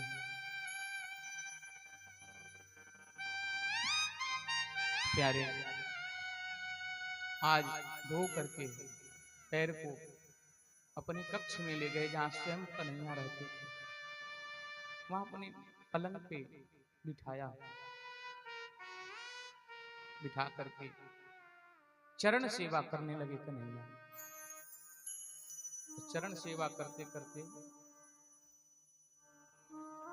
कन्हैया ने पूछा कि हे सुदामा भैया, पहले तुम विवाह न करने की बात करते थे, क्या तुम्हारा विवाह हुआ?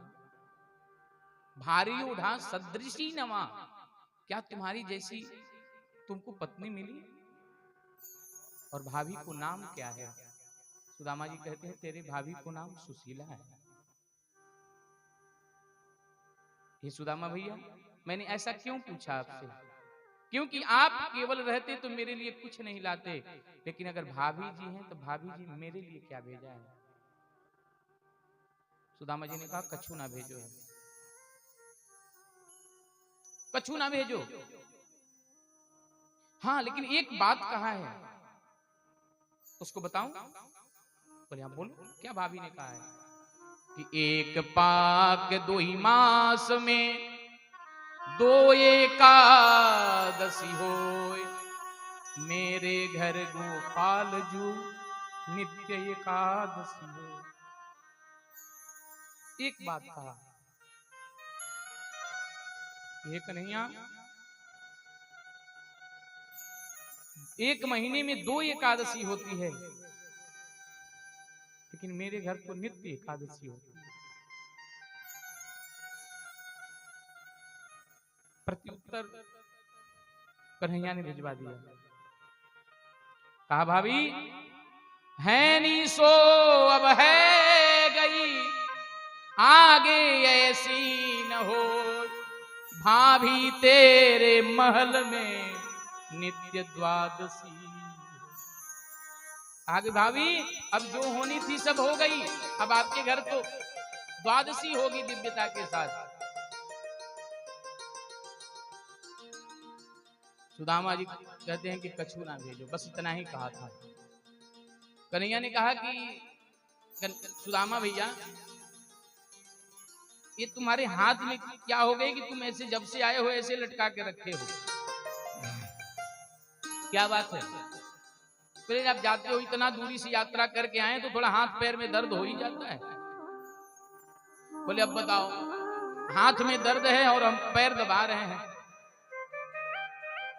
लाओ इस तरीके से हाथ को दबा दें कि फिर कभी दर्द ना हो। जैसे कन्हैया ने हाथ पकड़ना चाहा, सुदामा जी इधर उधर हो रहे हैं, लेकिन जबरदस्ती मेरे कन्हैया ने हाथ को पकड़ा तो क्या देखा, उसी में पोटली पड़ा है। तुरंत पोटली जबरदस्ती से ले लिया और खोल के देखा तो चावल आज देखो कन्हैया क्या करें, अरे महाराज इतना दिव्य प्रसाद लेके आए हो, उसके बाद भी तुम कह रहे हो कि कुछ नहीं लाया। तुरंत कन्हैया ने एक मुट्ठी उठाया और खा लिया है, दूसरा मुट्ठी उठाया फिर खाया, तीसरा मुट्ठी उठाने जा रहे थे तो रुक्मिणी ने हाथ को पकड़ लिया। कई लोग कहते हैं कि रुक्मिणी ने इसलिए पकड़ लिया, कन्हैया से कहना चाहते हैं कन्हैया एक मुट्ठी खा करके एक लोक दे दिया, दो मुट्ठी खा करके दो लोक दे दिया, तीसरा मुट्ठी खा करके स्वयं सुदामा बनना चाहते हो क्या? लेकिन शायद ये भी भाव हो सकता है कि रुक्मिणी ने इसलिए कहा होगा प्रभु ये महात्मा के लाया हुआ प्रसाद है, कि दिव्य संत के समान है, इसलिए महाराज ये प्रसाद के रूप में है तो केवल आप ही अकेले खा लीजिएगा कि घर वाले भी खाएंगे। इसलिए शायद रुक्मिणी ने भाई संत का लाया हुआ प्रसाद है, इसे तो सबको खाना चाहिए। तब कन्हैया ने दिया और कहा सब देवियों को बांट दो। अब कन्हैया कहते हैं कि सुदामा जी ये बताओ विवाह कर लिए लेकिन हमें नहीं बुलाए, निमंत्रण भी नहीं दिया। बोले भैया आप क्या करें, तुम इतने दूर बस गए कि निमंत्रण लाने में बड़ी दिक्कत होती। इस प्रकार से कह के आज सारी देवियों को कन्हैया बुलाते हैं, 16,108। चलो भाई प्रणाम करो। अब हुआ क्या कि सब पहले रुक्मिणी आई, बाबा अरे महाराज प्रणाम, खूब दिव्य से आशीर्वाद दिया हाथ उठा उठा करके। फिर पीछे से जामवती आई, फिर हाथ उठा के दिया, को पति प्रिया भव। रुक्मिणी वो जामवती के बाद सत्यभामा आई, उनको भी प्रणाम की तो उनको भी हाथ उठा करके। ऐसे ऐसे जब 500 से आगे बढ़ी तो सुदामा जी का इशारा घर बैठने लगो और हाथ पूरा जो है ऐसे ऐसे, अब 500 करो, अभी करना कितना है, बोले 16,108 बार ऐसे करना। अब सुदामा जी जब थक गए तो कहे कन्हैया इधर आओ तो, ये कौन है, ये कौन है? बोले जो आ रही हैं सब वही हैं। वाह रे कन्हैया कितने विवाह कर रखो, मैंने एक विवाह करी तो तुझे ना बुलायो तो तू हमें बुलाना सुला दियो, तूने इतना विवाह करी तो हमें कब बुलायो? बोले कन्हैया ने कहा सुदामा जी मेरा जब विवाह हुआ तो कोई निमंत्रण कार्ड नहीं छपा था, सुबह बहू नहीं है, कोई उसका खोज खबर नहीं है, और शाम को बहू आके घर में बैठ गई। मेरा जो भी विवाह हुआ कोई निमंत्रण कार्ड नहीं छपा, कोई पहले से तारीख पक्का ना भाई कि इस दिन होने वालों है। ऐसे सब आ गई तो भाई निमंत्रण छपा नहीं तो आपको दे कहां से? हुआ क्या प्यारे, इधर सुदामा जी से कहते हैं कि हे कन्हैया अभी तने प्रणाम करेंगे, सबको आशीर्वाद देंगे तो सब गड़बड़ हो जाएगा। ऐसा करो तुम इकट्ठे आओ, मुझे प्रणाम कर लो, मैं तुमको इकट्ठा ही आशीर्वाद दे दूंगा और तुम्हारे द्वारा सब पत्नियों को मिल जाएगा। कन्हैया ने कहा इसका मतलब तुम हमारे घर में झगड़ा लगाओगे, तुम झगड़ा करा दोगे? सुदामा ने किसी प्रकार से हाथ जोड़ी, स्वयं आए हैं, कन्हैया प्रणाम किए। सुदामा एक दिन से ज्यादा नहीं रहे और सुबह उठते ही कन्हैया से कहे अब हम जानो चाहें। कन्हैया ने कहा ठीक है तो जाओ। सुदामा जी महाराज जाने लगे, बार बार याद दिला रहे हैं। अच्छा तुम्हारी भाभी पूछेगी तो क्या कहेंगे? बोले राम राम बोल देना। सुदामा जी कह रहे भैया कुछ भी देने वालो ना है। चल पड़े, रास्ते में खूब कन्हैया की गुणगान गाते चले। अपने जहां घर था इनका झोपड़ी, वहां पहुंचे तो क्या हुआ, डर गए। झोपड़ी देखकर डर गए। सुदामा जी क्या कह रहे हैं? सुदामा मंदिर देख डरे, सुदामा मंदिर देख डरे,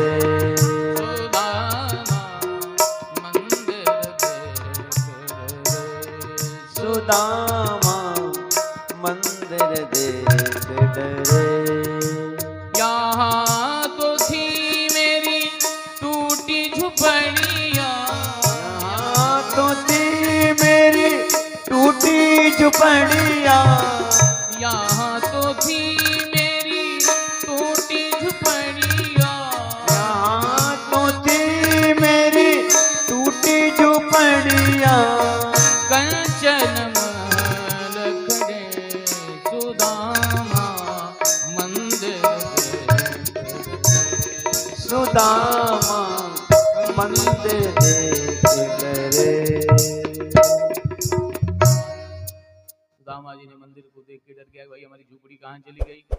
वहीं द्वारपाल खड़े थे, द्वारपालों से पूछा कि ये किसका महल है। लोगों ने बताया ये सुदामा जी का महल है। सुदामा जी सोचे कि वो तो मैं ही हूं।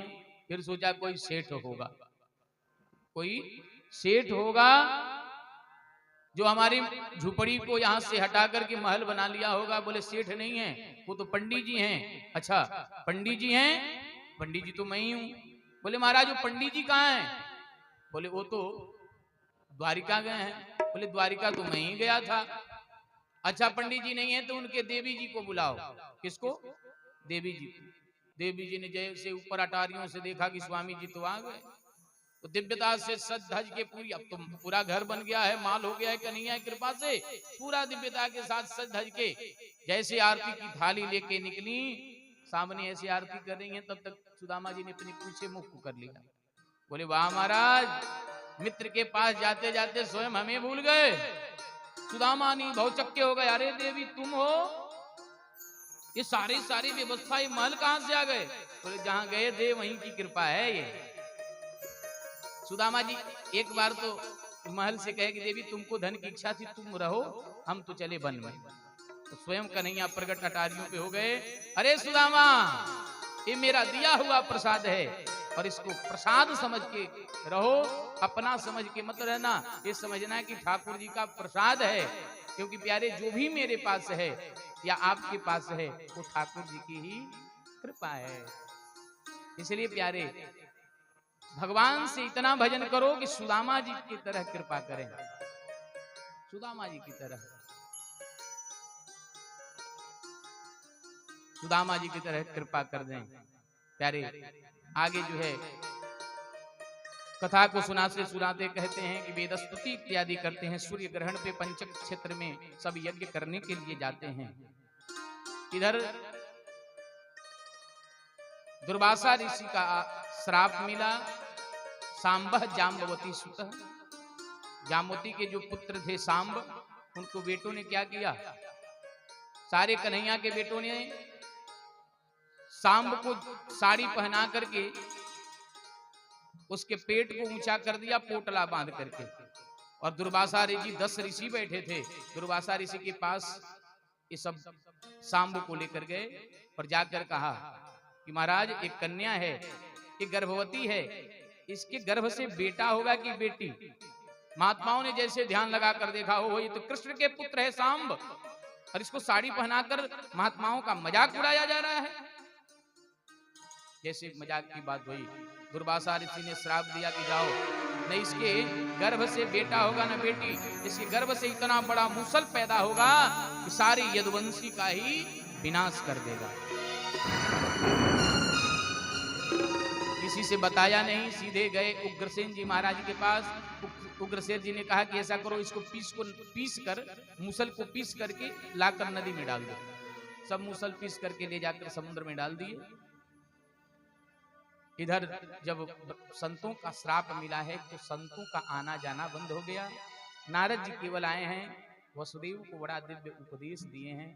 उपदेश देने के बाद इधर उद्धव जी महाराज समझ गए कि अब कन्हैया जाने वाले हैं, तो यहाँ से सन्यास धर्म के विषय में उद्धव जी ने समझा है।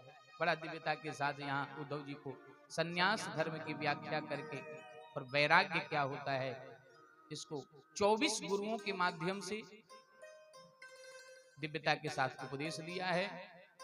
एक दिन क्या हुआ कि अंबिका मैया का पूजन करने सारे यदुवंशी गए, मदिरा मदांध हो गए, आपस में लड़ना शुरू किया। सारा अस्त्र शस्त्र समाप्त हो गया और अस्त्र शस्त्र समाप्त होते ही वहां चले गए जहां इन्होंने मूसल का वो चूर्ण फेंका था। वो एरिका नाम के घास के समान वो निकल पड़ा था, उसी को उखाड़ उखाड़ के युद्ध करने लगे। सब जो है समाप्त हो गए। चतुःपंचावशेषतः 4-5 ही बचे, सारे यदुवंशी समाप्त हो गए। बलराम जी भी अपने स्वरूप का धारण करके समुद्र में विलीन हो गए। कन्हैया केवल बचे थे। कन्हैया एक वृक्ष के नीचे अपने पैर को पैर पे चढ़ा के बैठे थे।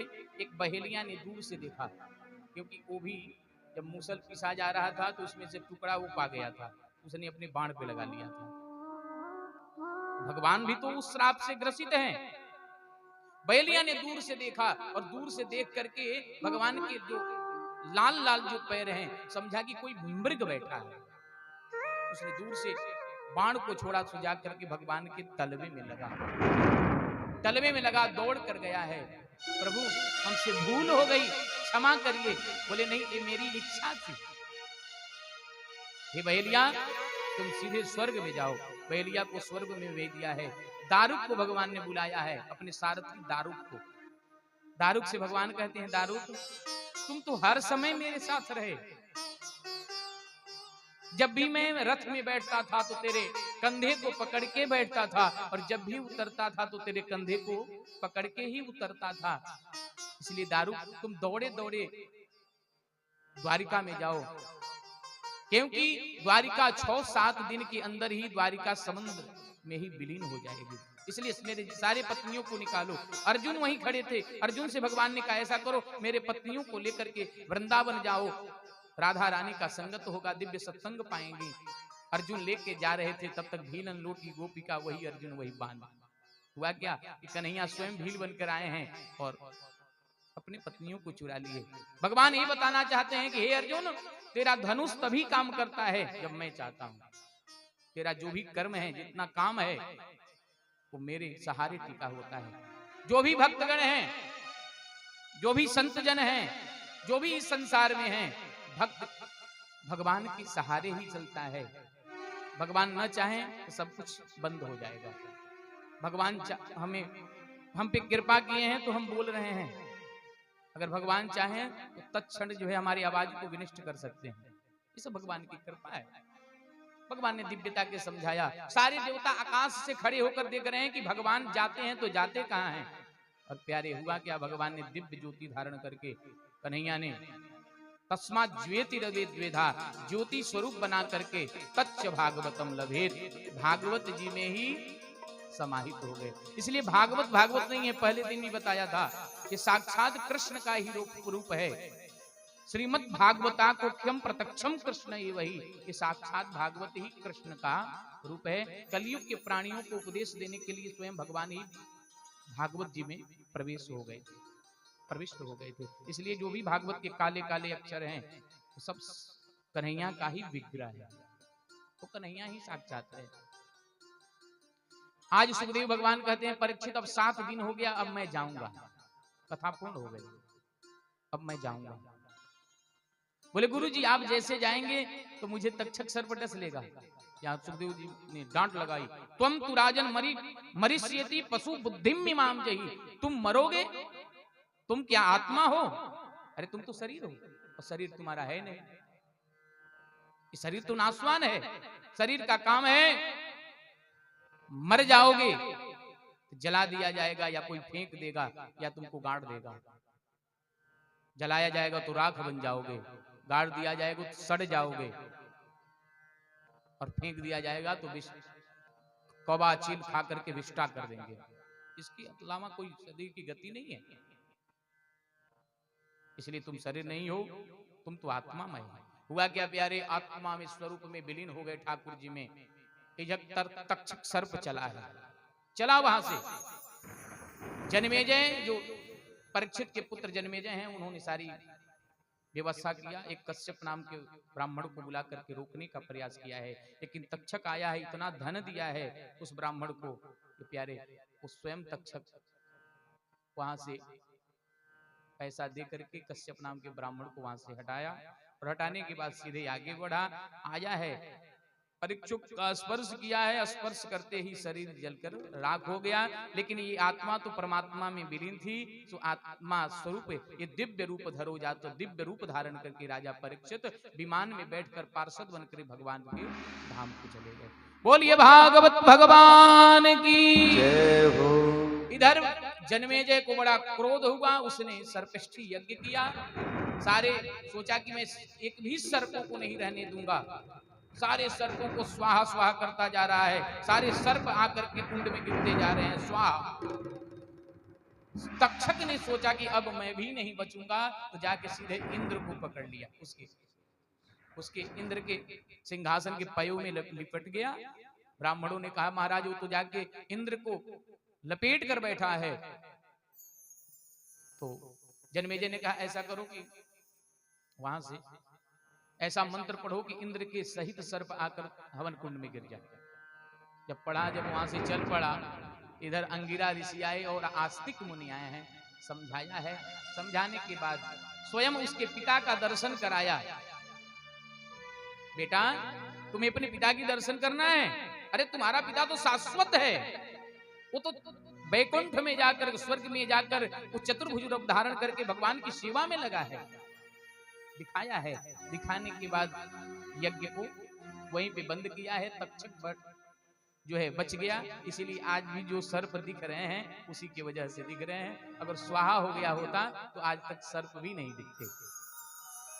प्यारे, उसके बाद कलयुग का वर्णन किया है कि कलयुग में केवल ब्राह्मण नाम के रह जाएंगे। जो सूत्र शिखा धारण करेगा वो ब्राह्मण कहलाएगा। ना कोई यज्ञ होगा, ना कोई तप चलेगा, ना उसके पास कोई साधना होगी। क्षत्रिय केवल अपने नाम के रह जाएंगे, ना उनके पास बल होगा, ना कोई अपराध को रोकने का साहस होगा। ये सारी कलयुग के प्रवृत्तियों को बताया। कलयुग के प्राणी आपस में ही लड़ जाएंगे, भाई भाई में लड़ जाएगा, बाप से स्वयं जो है बेटा लड़ जाएगा। ये सारी प्रक्रिया को बताए हैं और भागवत की महिमा को गाया। कहते हैं कि भागवत जैसे क्षेत्रों में काशी श्रेष्ठ है, पुष्कर श्रेष्ठ है, उसी प्रकार पुराणों में, वेद शास्त्रों में सबसे श्रेष्ठ श्रीमद् भागवत कथा है। जैसे पुरुषों में, देवताओं में जैसे नारायण श्रेष्ठ हैं, उसी प्रकार पुराणों में भागवत जी श्रेष्ठ है। सारी प्रक्रिया को बताते बताते अब अंतिम श्लोक का गान किया। यजमान जी को भेजिए। अंतिम श्लोक के जो भागवत जी का अंतिम श्लोक है, यानी कि अंतिम श्लोक में पूरे सार को भर दिया कि भागवत जी का पूरा सार क्या है। आज मैंने आपको 7 दिनों से वहीं बैठिए, वहीं बैठ जाइए और अंतिम श्लोक का गान करना है। पूरी भागवत जी का ये सार है। भागवत जी कहते क्या हैं, छोटे छोटे हम शब्दों में कहेंगे और बाबा आप बोल लीजिएगा, सब बोलिएंगे, कोई दिक्कत नहीं। बोलिए। नाम संकीर्तनम यस्य, नाम संकीर्तनम यस्य, सर्व पाप प्रणाशनम, सर्व पाप प्रणाशनम, प्रणामो दुख समनः, प्रणामो दुख सबनः, तम नमामि हरिं परम, तम नमामि हरिं परम। नाम संकीर्तनम यस्य, नाम संकीर्तनम यस्य, सर्व पाप प्रणाशनम, सर्व पाप प्रणाशनम, प्रणामो दुख समनः, प्रणामो दुख सबनः, तम नमामि हरिं परम, तम नमामि हरिं परम। प्यारे, अंतिम श्लोक में यही कहते हैं कि नाम संकीर्तनम यस्य, कलिकाल से पार होना है तो भगवत नाम संकीर्तन करते रहना चाहिए, भजन करते रहना चाहिए। नाम संकीर्तनम यस्य, नाम संकीर्तन करने से क्या होगा? बोले सर्व पाप प्रणाशनम, सारे पापों का समन हो जाएगा। प्रणामो दुख समन, और प्रणाम करने से, भगवत की याद करने से सारे दुखों का समन हो जाएगा। इसलिए तम नमामि हरिम परम, हम सब मिलकर के उस भगवान के चरणों में बारंबार प्रणाम करते हैं। बोलिए भागवत भगवान की जय हो। प्यारे, 7 दिनों से